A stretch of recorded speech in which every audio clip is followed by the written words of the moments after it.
Friday. Thank you so much for coming on this podcast. I feel like I enjoy our Friday recordings.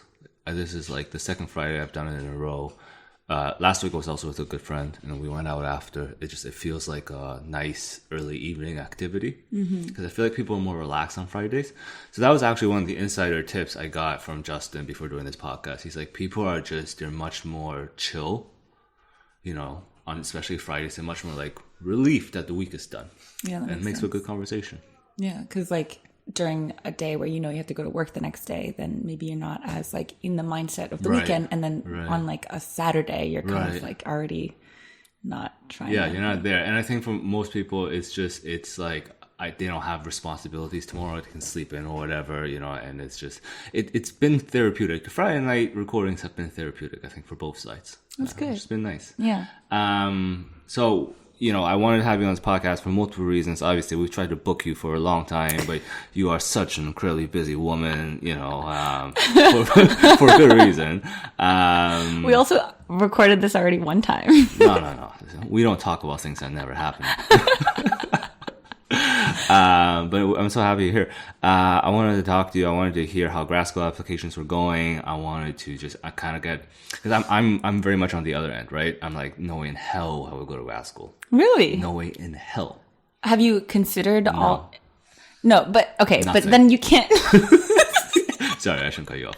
No, but I mean, if you've never considered all the pros and cons of doing it, then how can you say there's no way in hell? Unless there's a chance. No. It's not. That means that your reasons are actually very weak and flimsy. So if somebody were to go in, they could just like break them all down and then. Yeah, but that's what insecurities are for, right? They're the walls, so nobody can come in. Ooh. No, I'm kidding. I haven't really thought about it. I've thought about it in the way where it's like, I would love to do it when I'm old. Like, I would love to go into academia research in my 60s and 70s once I'm retired, et cetera, et cetera. Like, that would be fun. Yeah. What did you go to undergrad for? Econ and psych. Okay. And what was your experience like? It was great. Yeah. Changed my life. Yeah. Learning, picking econ and psych. I picked up a book called Freakonomics. And that book changed my life. Oh, yeah. Okay. But this wasn't what we were talking about. No. We're talking about grad school applications. Yes. Yeah. I hoped to be done today. Yeah. But alas, I am 2/3 of the way through. How long does that application process take? So I think it definitely depends on each individual situation, right? Like kind of which school somebody's applying to, when they figure it out or decide. Typically, like you need to take the time to take the test, depending on which like grad school you're going to, right? So for me, I had to take the GRE, and I started studying for that pretty intensively in July. I took it 6 weeks later, end of August, and then I've been like taking. That's a long time. Yeah. It was like a lot of just days in the library, and this whole process has taken me 6 months. Right. So I would say like I haven't had like a normal like anything since July. Well, okay, yes, there's been like a normal whatever, but sure. I would say like the past 6 months have been very abnormal outside of like what my life in China and like in life has been typically. Do you think that affects your application? I'd be really curious, because I feel like a lot of people think that you're American, first of all, right? Yeah, you grew up, went to school there, and then you came to China, and now you're applying for school back in America, right? Do you think that like China years helps your application? Yeah, I think definitely cool. For me in particular it does, because I want to go into school counseling, and I talk a lot about the Asian student population. And if I hadn't been in China, I don't think A, I would have realized that I want to go into school counseling, and B, I don't think I would have been wanting to focus on Asian students in particular. Oh, I didn't know that. Yeah. Because I mean, the whole like growing up, self-hatred of self-hating Chinese, like ABC, whatever. Right. Never did I ever think that I wanted to spend more time, especially in like academia and research, with being Asian and everything. But then being here, working with students and just kind of seeing everything that they've gone through. So I was working in like personal development, kind of coaching them to be better versions of themselves. Right. And that's when I really started getting into like a lot of Chinese students, like psyche, and kind of digging behind like a lot of the stereotypes that we like grow up hearing and like seeing about Chinese students. Like, Sure. I think part of the reason why I didn't want to be Chinese when I was younger, because in my head it was like, oh, they're like these robotic, like, studying people, Right. whatever. And my dad is very, very traditional. So like he was very much like a 学霸, like very, very like nerdy, like really good at school, but like not really. So Not good at like cake parties, Yeah. Yeah. But you, on the other hand, I'm kidding. okay, Stephen. So, like, he would always compare me and my siblings to Right. his friends' kids, his coworkers' kids, who like all got into these Ivy Leagues and are doing great things. So in my mind, I was just like, oh, that's like the Chinese student, Asian student stereotype. And then, being here and like working with Chinese students and then kind of trying to figure out, okay, like where does all this pressure come from and these expectations? And then like, how is it that they're viewing well-being versus success? And a lot of times they're not working in tandem. And like, I definitely, I'm going through that myself because I've been very, very stressed and I haven't been doing all the things that I know are good for me.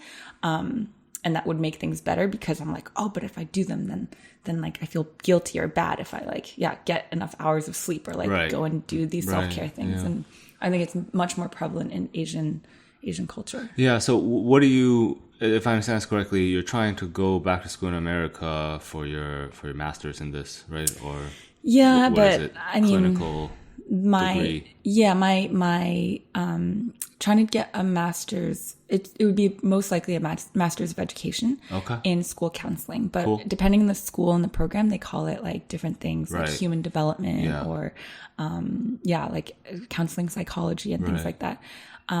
I am applying to a few schools online because I want to stay in Shanghai and in China and stuff ideally, but it definitely depends on like financial aid. Depends on like what makes the most sense, what the situation in the States is next year. Yeah, I mean, the situation in the States, who knows at this point. Hopefully it's trending in the right direction. What you just mentioned is something I find fascinating. The stigma around online schools or like online degrees or whatever, which I'm sure 20 years ago wasn't great. Was it even possible like in 15 years 2000? ago. Right. But I think technology has gotten to a point now where you can have incredibly well-informative, educative, almost probably better educational delivery online than you can do at a campus. Right? Campus is more about lifestyle and finding like-minded people and, what you like freedom in a way growing up, right? But educationally, you can absolutely do it online as well. So I really don't like that stigma. Yeah, and I think that COVID, obviously, everything moving Right. online has like worked to break that down a lot. But 'cause it's now people shitty. Like, dude, I have my producer's 20. He goes to his fucking school. Like, he's doing exam season right now. He's just telling me like he has to go to class at 3 a.m. because he's in Boston still, and class is here. Yeah, well, it makes no sense because right now, like, the system isn't built to, like, work for the convenience of things. But I think what I'm saying is that, like, people now are trying to find ways to, like, integrate technology into things and, like, move more things online to make it easier, more accessible, better. That should be a job. Like, every school should have that as, like, a job. And a lot of places are definitely, like, working on it. That's interesting. Modernizing and digitizing school as like a service. That's what I'm thinking. And I know that $1 they're doing billion it. idea, Well, I know that they're doing it definitely for like younger students. Like Right. the stuff that my siblings are able to do in school right now are like beyond, like light years beyond what we were able to do. Yeah. So This is we just don't. That's why. Like, no, but it's or at also least just I like was. technology, right? Yeah, it was that's like true. like. Do you remember? Did you guys have to take like a typing class in No. school? We had to take a typing class. I remember in middle school. Maybe actually. Right? It was There like you like had to a like typing learn where test. the you had to like learn where the keys were and like figure out how to type like quickly, and it's like that obviously doesn't exist right now because Right. kids like grow up learning how to Right, do exactly. that. Yeah, it's like their mother language almost. We had my German friend Junia on, and we were talking about this topic, and she said, this generation is the first generation that grows up getting their primary source of information from the internet. Because even with us, up until, for me at least, it was like, let's call it 18, right? Because prior to this, maybe like 2010 or 2005, the internet wasn't like the base source of information. Yeah. Now it is like the default go-to, right? And every other time before then, the go-to person of information is, your parent, your teacher, your coach, your pastor, whatever. And now it's the fucking internet. Yeah. I mean, I remember, I don't remember the exact statistics, but in like 2011, 2012, they were doing a bunch of research kind of like relating technology usage, and like exposure to like, you know, being online and everything with like mental health. And around that time, like 2011, 2012, when like a lot of people just like, maybe I'm getting the year wrong, but essentially there was a time when like smartphones and just like personal, just like pieces of technology were so common that like it also correlated with a sense of just overall like depression and just like people who like had more access to technology and stuff on a more daily like just basis and everything. Right. Essentially like rates of depression and just I'm overall everything. Yeah, I'm sure spiked. we feel it. Like I think in a lot of ways, people like you and I, our age, we are the guinea pigs because we grew up half. Yeah. You know, like we're the perfect A/B testing group. Yeah. You know, whereas like the generation after us, they're like, you know, they fucking grew up with it. Like my half sister is like 18 this year. She grew up with it. Very different. Cool, great. Yeah. I'm sure much more productive, but different. Yeah. I mean, even like I feel like it was like because I have 4 younger siblings, and my sister who's like the next, I don't even know how you would say that.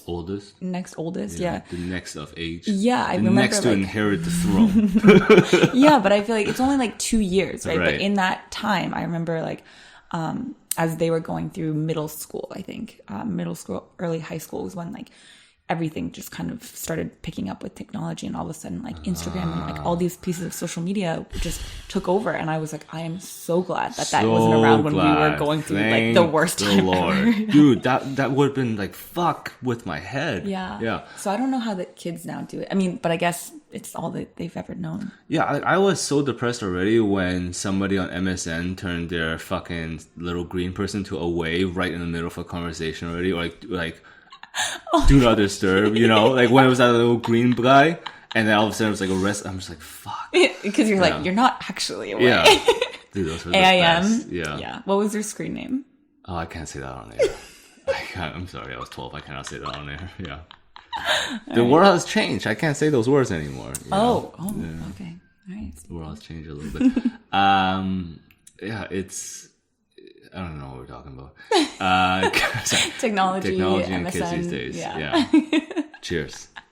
Cheers. I'm so glad we're doing this. Yeah. You know, to be honest with you, I think this is probably one of the biggest reasons why I don't really want to have kids. Just because I feel like I would be so focused on trying to make sure that they grow up okay with this technology shit.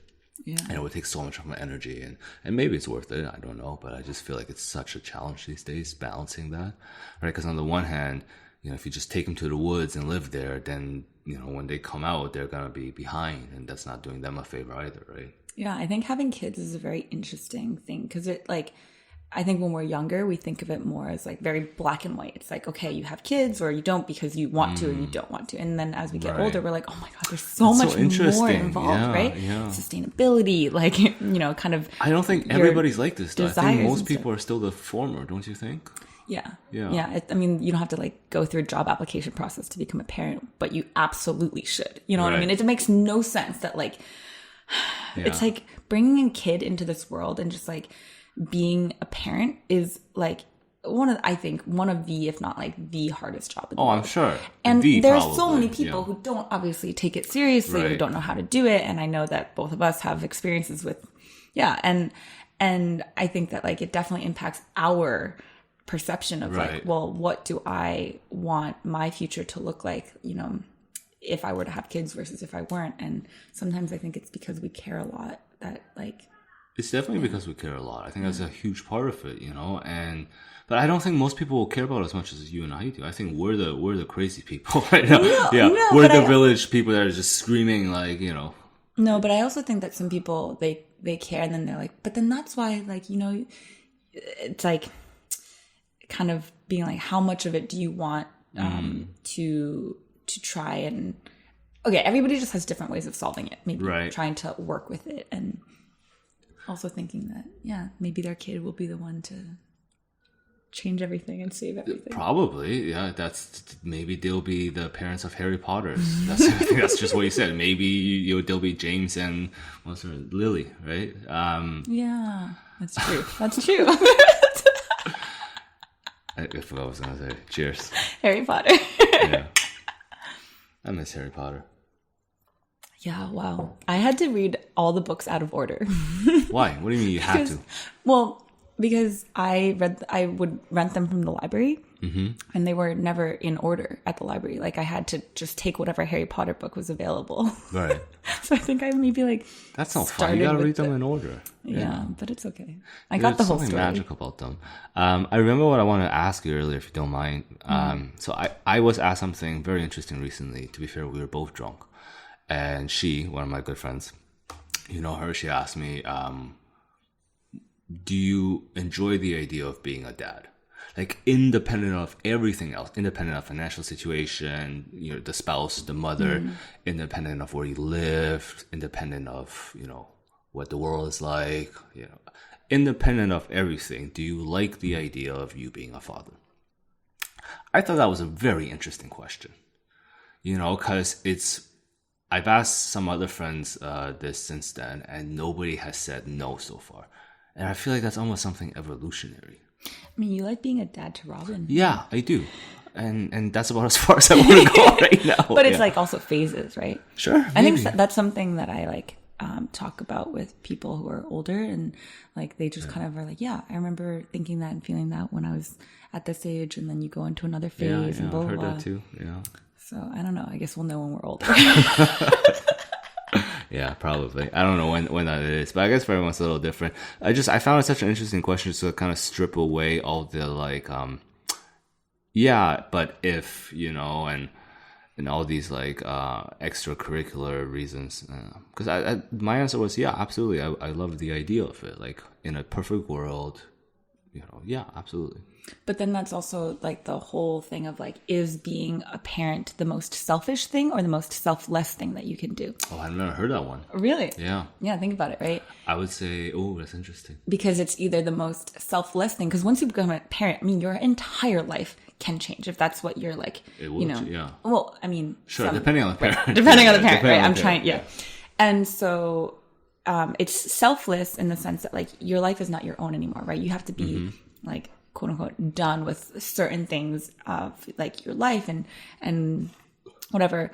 But then like it can also be the most selfish thing because maybe, right, there are people who are like, oh, but I just want to feel like I have somebody to love and who loves me back, or like I have a purpose or mission in the world, blah, blah, blah, blah.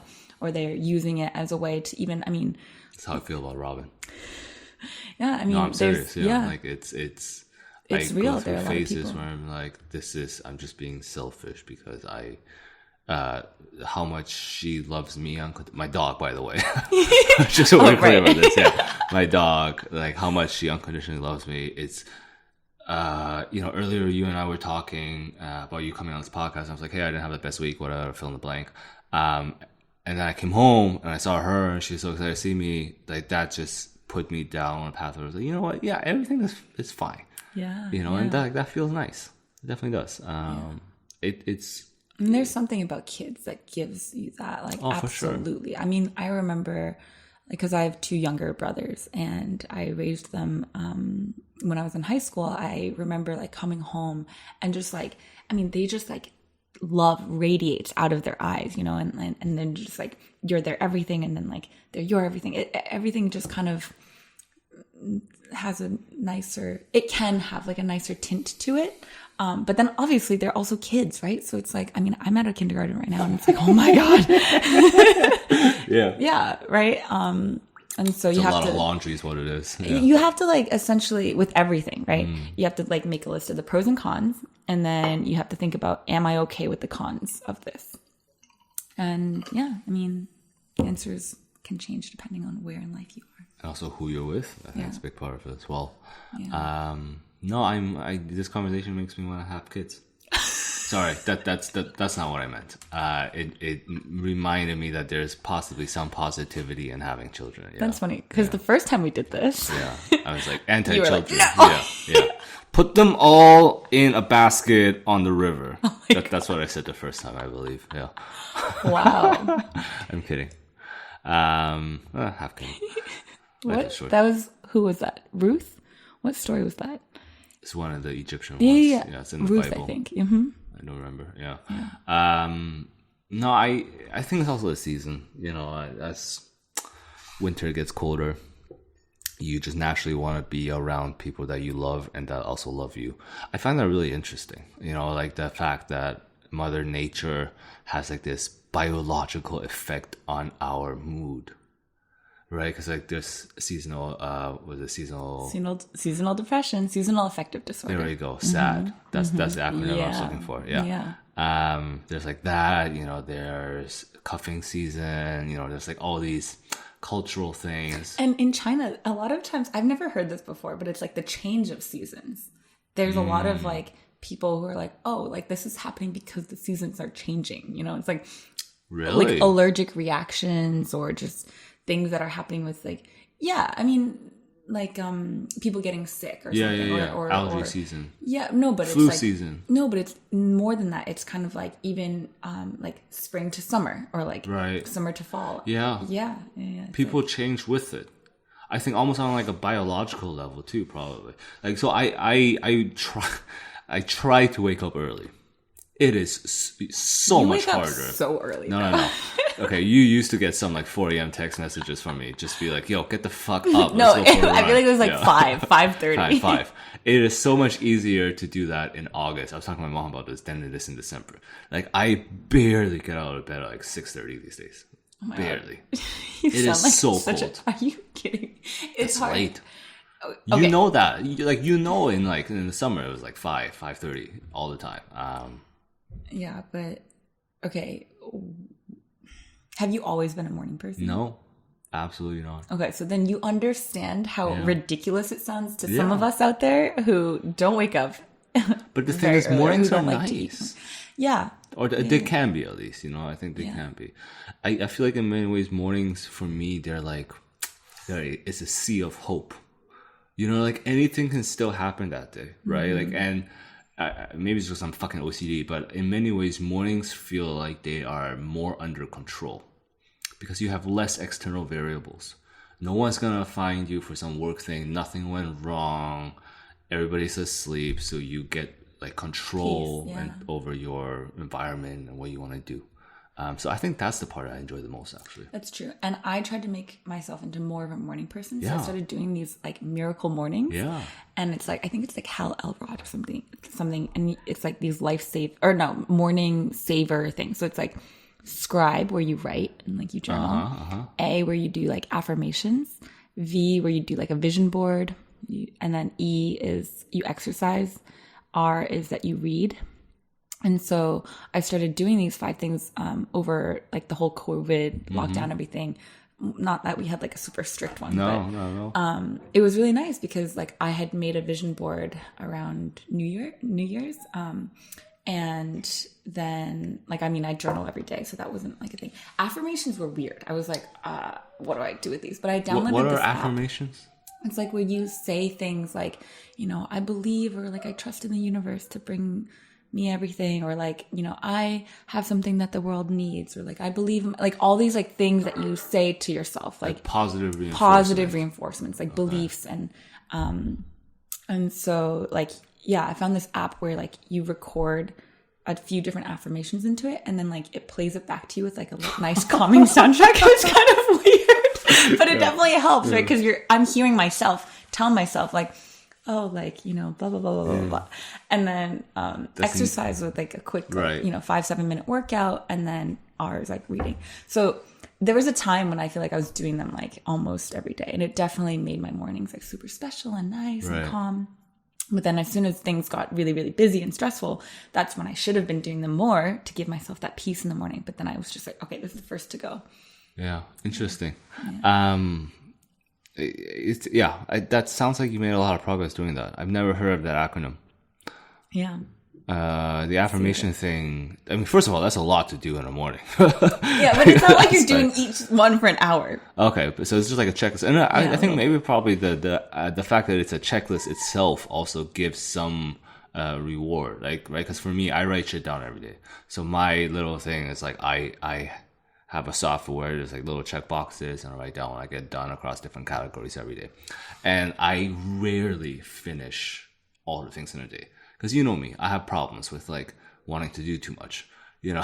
So we both do. Yeah. That happens on a daily basis as well. We're just like not realistic. We're like, oh my god, we can do all of these things. You know, but I accept it now, you know, and I not only that, but I'm also okay with getting to the end of the day and kind of be like, man, I fucking should have done that, you know, because there's a little bit extra for the next day. And inversely, on the days where I do finish everything, rare. It's a very nice feeling. Yeah, so I think the process of crossing it out is also a nice thing. Yeah. And that's why I started using habit trackers too, because that way I can like check things off. We need to get them on as a sponsor. Yeah. Strides, way of life. And I think that's definitely that unrealistic expectation of what I can do in a day or like in a certain amount of time is definitely something that I'm realizing more and more, because I'm like, wow, there are all these patterns of things that I overcommit to or I think that I can do, but then when it really comes down to it, I can't, right? And that kind of links into sometimes like saying yes to too many things, not saying no to enough things, over planning, being late to things, right? Because I'm like too ambitious with like my time.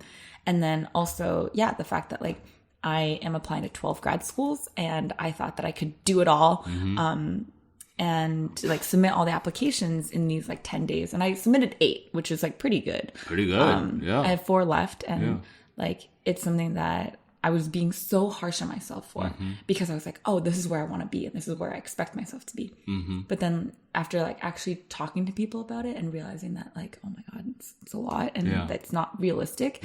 Then I feel like I was able to be, easier on myself and essentially like, not drive myself. I can see it. I can see what you just described happening in real time. You know, like acknowledging that you're less harsh on yourself for something like this, and I think that's healthy. I think that's the next step.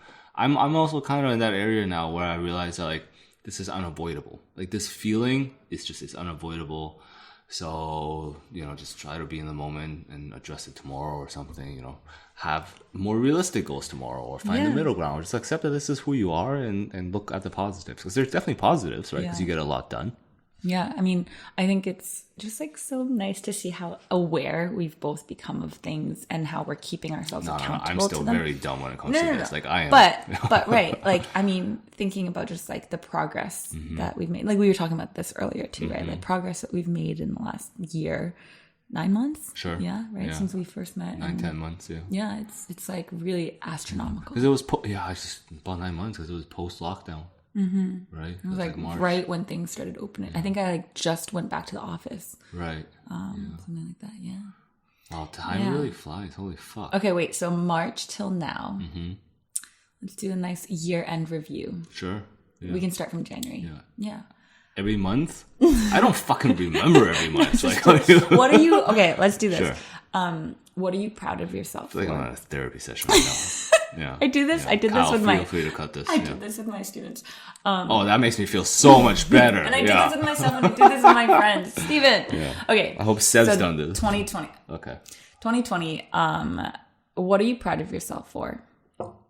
What are you surprised?